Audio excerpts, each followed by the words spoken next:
I haven't mentioned this until now, but my first book story was written based on my own experiences. The audience murmured in shock at this sudden confession. What? My parents, confused by the situation, were startled by the audience's reaction. I intend to ensure they never lift their heads to walk outside again. Dressed in a pure white wedding gown, I made my first and last challenge against my parents who had betrayed me. My name is Violet Howard. I am 30 years old. A life full of ups and downs and complex turns, that's the perfect way to describe it. I have a brother named Barton, who is 3 years older than me. Since childhood, with his fair skin, large eyes, and rosy cheeks, my parents would proudly show him off as if he were an angel. Even as he grew, he retained his beauty, excelled in his studies, and had such a kind personality that he was always the center of attention. In contrast, I was born large, with small eyes, and was often mistaken for a boy. I was deeply hurt when I overheard my parents laughing about how I wasn't the angelic baby they had hoped for, but instead, they were disappointed by how ugly I was. I was constantly compared to my older brother, both in appearance and performance, only having my faults and failures pointed out, never receiving any praise. Over time, I was tasked with most of the household chores, and my clumsiness would only anger my mother, who did nothing but scold me. My father, often away on business trips, showed little interest in me even when he was home, simply following my mother's orders without ever standing up for me. Although he didn't express anger like my mother, he never initiated conversation and treated me as if I didn't exist. When the family went out, they would leave me behind, saying things like, "Your test scores haven't been good, so stay home and study, or there's laundry piling up, so stay and do it." My brother, tall and slender with a refined face, was clearly different from me, as I was chubby and short. Covering my face with long bangs and walking with a stoop, I felt like an embarrassment for my parents to be seen with in public. Barton was the only one who was kind to me, realizing early on that our parents' treatment towards me was wrong, and he protected me, but that did not improve how I was treated within the family. When Barton was preparing for the entrance exam of a prestigious private middle school,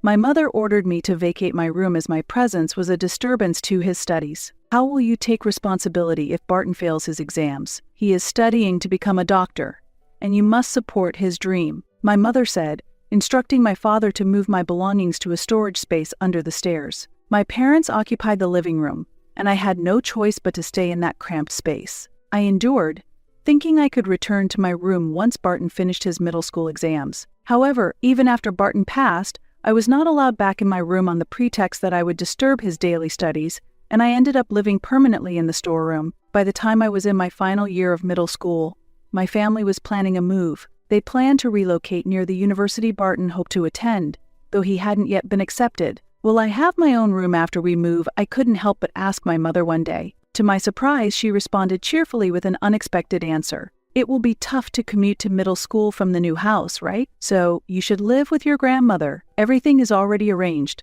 What I was shocked, yet it was somewhat expected. With a successful son like Barton, my parents seemed to need nothing else. I always felt like an excess presence in the family, one that might be let go of someday. "Can I live with you again after I graduate from middle school?" I asked with a glimmer of hope, but my mother coldly replied, "No, your grandfather can't move now, and it's too hard for your grandmother to care for him alone. She's getting old, so you should help her," she said. If that was the case, why couldn't my mother take care of her own parents? Knowing that voicing my thoughts would only provoke anger, I had no choice but to keep silent. "So, there's no need for you to go to high school. Caring will keep you busy.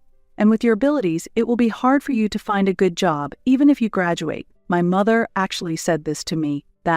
Although it was different from the prestigious school my brother attended, I had been diligently studying for the entrance exam of the school I had chosen. I used the cramped storeroom as my room, turning a cardboard box into a desk, studying late into the night. "Since your brother will be going to medical school, we will need more money. Once you graduate from middle school, you should work and contribute financially to the household. We raised you after all, so it's only natural," my mother stated. Being asked to leave home to provide care and contribute to the household finances was so unreasonable that it left my mind in turmoil. As I held back tears and remained silent, my mother sighed and said, "You really are gloomy.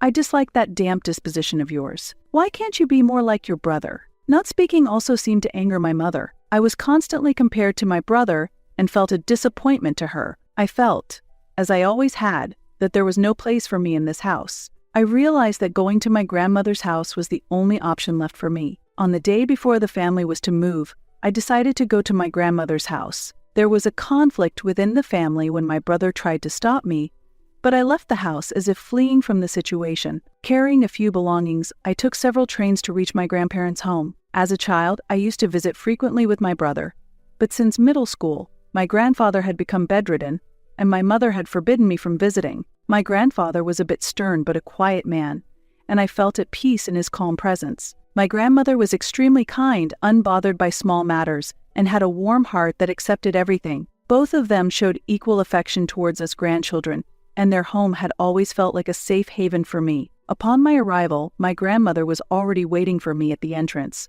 Despite some anxiety about our long-awaited reunion, she immediately burst into tears of emotion and hugged me upon seeing me. "I'm sorry.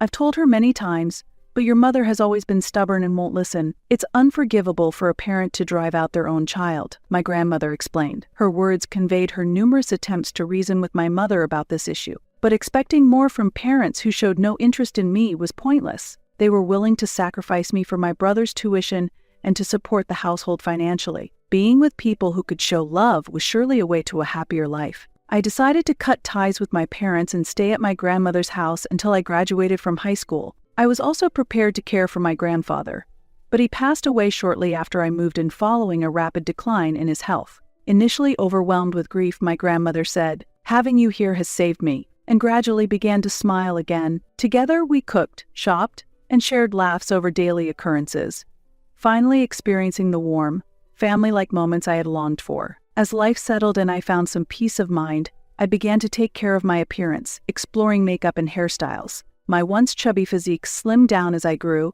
and I attained a slender figure like my brother. With my improved appearance, I said goodbye to my middle school self, made new friends, and enjoyed a fun high school life. Though I worked part-time to avoid burdening my grandmother, my mother occasionally called demanding money. Thanks to my grandmother standing firm, those demands eventually stopped, but I couldn't forgive my mother's actions. When I graduated from high school, my grandmother handed me a bank book, saying, "This is what you've earned, so use it for your future." Thanks to her saving my earnings from part-time jobs, I had the opportunity to consider a broader perspective for my future. After that, I planned to move to New York, desiring a typical urban life while testing my capabilities. Above all, I wanted to earn enough to express my gratitude to my grandmother. When I told her about my plans to move to New York, she smiled and agreed wholeheartedly. As she hugged me with her frail hands, my grandmother said, "It'll be lonely, but your independence is for your own good. You are a strong and kind-hearted grandchild, and I will support you no matter where you are. If you ever have any trouble, contact me immediately, and I will come to you." "Grandma, thank you so much. I'll do my best." With the warmth of family and unconditional love my grandmother taught me, I vowed to become a respectable adult and repay her kindness. 8 years have passed since then. Now, I live a busy but fulfilling life as a young, notable novelist. Initially, when I moved to New York, I worked a clerical job at a small company while writing novels as a hobby. Writing had become a daily routine for me, a way to escape to different worlds since I didn't have a place at home. I repeatedly edited what I considered my best manuscript and mustered the courage to submit it to a Newcomers Literary Award. Winning the grand prize led to my debut as an author. Since then, with a bit of luck and a lot of support from others, I have consistently produced hit works. I thought living solely for my work wasn't bad, but then I met someone special in my life. After a year of dating a partner I met through a friend, we decided to get married. I had been skeptical about marriage due to my harsh family background, but his kindness and understanding of my past encouraged my decision. My life was full,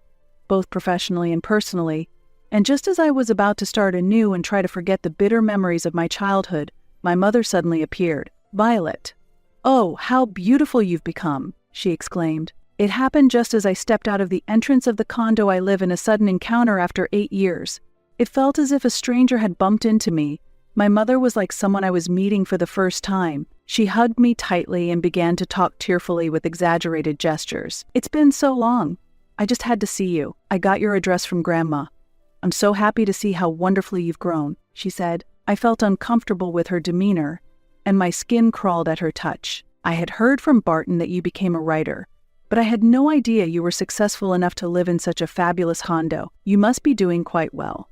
How much are you earning?" Her sudden reappearance and probing questions only highlighted her unchanged nature, raising the old discomfort and suspicions about her intentions. Seeing my mother immediately start a conversation about money during our long overdue reunion reminded me that she hasn't changed a bit. The reason I used a pen name was because I didn't want to share the same last name as my parents. And you're getting married, right? I heard it's to a doctor. Really impressive. I'd love to hear more about him, my mother said. It was the first time I heard praise from her, but it was only about my fiance's profession. Barton already has his own family and says he can't spare more money for us. After all the money we spent to help him become a doctor, he only thinks about his own family. Such an ungrateful person. But you don't have children yet, and you must have some financial leeway, right? Ever since Barton stopped helping, we've been struggling. It's only natural to have one's own family. It's unreasonable for my brother to ignore his own life and continue supporting our parents. I knew from my grandmother that my grandparents had actually provided substantial help for my brother's education. Seeing my self-centered mother brought back bitter childhood memories. And then I thought, now that I'm an adult, I feel the perfect timing for revenge on these toxic parents has arrived. I intend to inflict a thorough social punishment on them, ensuring they never dare show up before me again. Well, but I can't decide on financial matters alone. I'll have to discuss it with my husband, I said. Oh, thank you. You really are my sweet child, my mother exclaimed happily. Seeing her trying to ingratiate herself, I forced a smile while suppressing my disgust and continued the conversation. Actually, my wedding is next week. My grandmother was supposed to attend in place of my parents, but I really want you to come too. I'll introduce you to my new family. Oh, is that so? You shouldn't call your grandmother for our role. We should properly play our role as parents, my mother said. It was hard to endure my mother's words belittling my beloved grandmother, but it was the time for me to be patient. The following week, this person would no longer be able to act superior, nor would she be able to walk outside with her head held high. My grandmother was surprised when I told her that my mother had visited and what she had talked about. She was upset because she had not given my mother the address. Indeed, it had been so long since we'd been in contact, so her sudden visit was suspicious. She must have sneaked a look at your contact information, she deduced angrily. As we discussed the special plans for the wedding, my grandmother eagerly agreed and was happy to support my proposals. On the day of the ceremony, both my father and mother appeared at the venue. Meeting my father again after such a long time didn't evoke any special feelings. I merely noted that they had aged. They seemed uninterested in me and had come merely following my mother's lead, unchanged and predictable as ever. I had previously introduced them to my husband and in-laws. Since my husband and in-laws only knew that I had been out of touch with my parents, they were surprised by their appearance but welcomed them. At the venue, we hastily set up a specific table for my parents. Instead of the usual round tables, a rectangular table usually used at the reception was placed at the very front center. It was decorated with a white tablecloth but was clearly makeshift, equipped with ordinary folding chairs. This seating arrangement was something I had specifically requested to be made, and it attracted a lot of attention. Unfortunately, I was still getting ready at the time and didn't see their initial reactions, but my grandmother filled me in later. Ah, my mother exclaimed in surprise. What's the meaning of this? Why are we the only ones at such an embarrassing table? She complained to the venue staff. My grandmother tried to soothe her. It was a last-minute change, so it was unavoidable. Eventually, my parents were seated in the best seats at the front and center of the stage. People around them looked on curiously, but my vain mother mistook their gazes for envy and quickly adjusted her attitude, declaring, "Well, I'll endure it and sit here." My father showed no particular interest and immediately reached for a drink as soon as he sat down. For my shameless parents, even a poorly spotlighted seat seemed to pose no issue. The ceremony proceeded smoothly. Seeing my grandmother tear up and beam with joy at my appearance in the wedding dress made the whole event feel profoundly meaningful. During the highlight of the ceremony, when I read the letter of thanks to my grandmother, my mother initially objected to me reading it in front of the guests. However, I assured her, "There will be a time at the end for you and Dad to be introduced, so please listen carefully until then," convincing her to stay seated. While I read the letter, my parents showed no emotion and sat looking bored.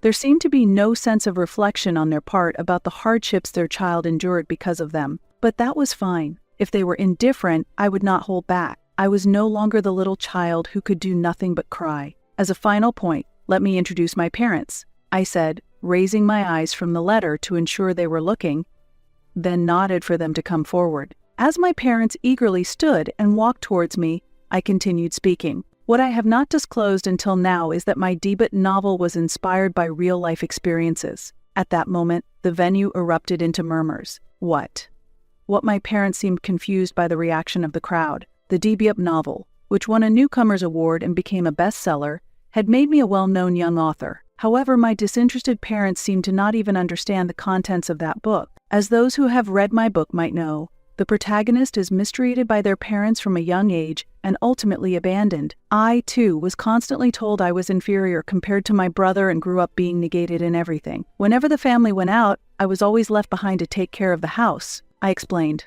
But in my 3rd year of middle school, I was discarded by my parents and told to live with my grandmother. I was forced not just to forego high school, but to work and help support their household while caring for my grandfather. Gasps of surprise rose from the venue. It's unbelievable.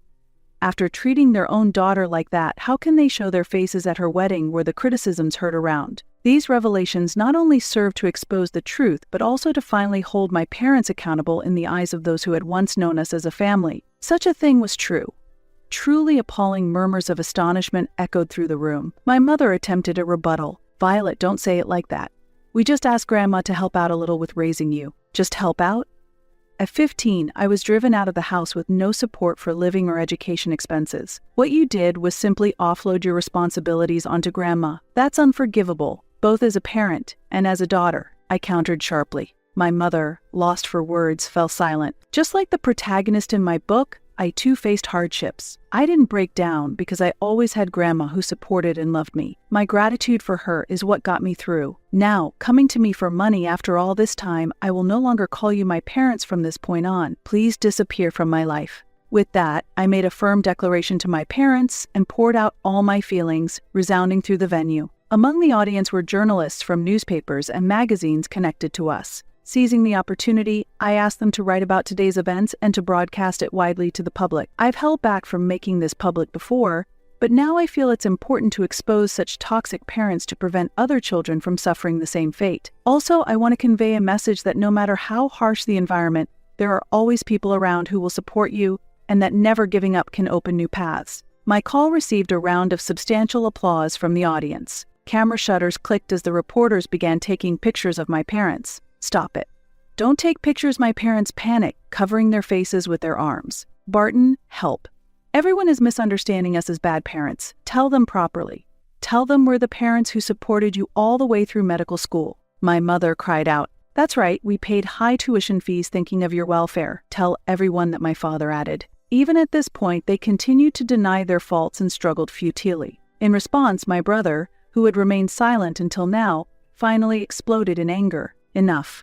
Be quiet, he shouted across the hall, reprimanding our parents. His forceful intervention silenced them, marking a definitive end to their attempts to sway public opinion in their favor at the wedding. The narrative of my story, underpinned by their response, stood vindicated in the eyes of all present. With a sudden scream, my mother collapsed to the floor in shock. My father stood frozen, his mouth agape in astonishment. Seeing my usually calm and gentle brother raise his voice and yell was a sight that surprised not only our parents but everyone around. Graduated me from medical school? Your true intent was to have me earn as a doctor. I had different dreams, but you dismissed them as unprofitable and forced the path of a doctor on me. Day in and day out, you pressured me, saying we're even going into debt for this and your sister is enduring for your sake, only adding to my suffering as a child. My brother revealed. His confession shocked me. He too had been struggling alone under our parents' pressure. When Violet was kicked out, I truly wanted to go with her and escape to Grandma's. I was worried about Violet and wanted to leave the house too, but Grandma stopped me, saying, "Don't abandon your situation for your parents. Do it for your own future."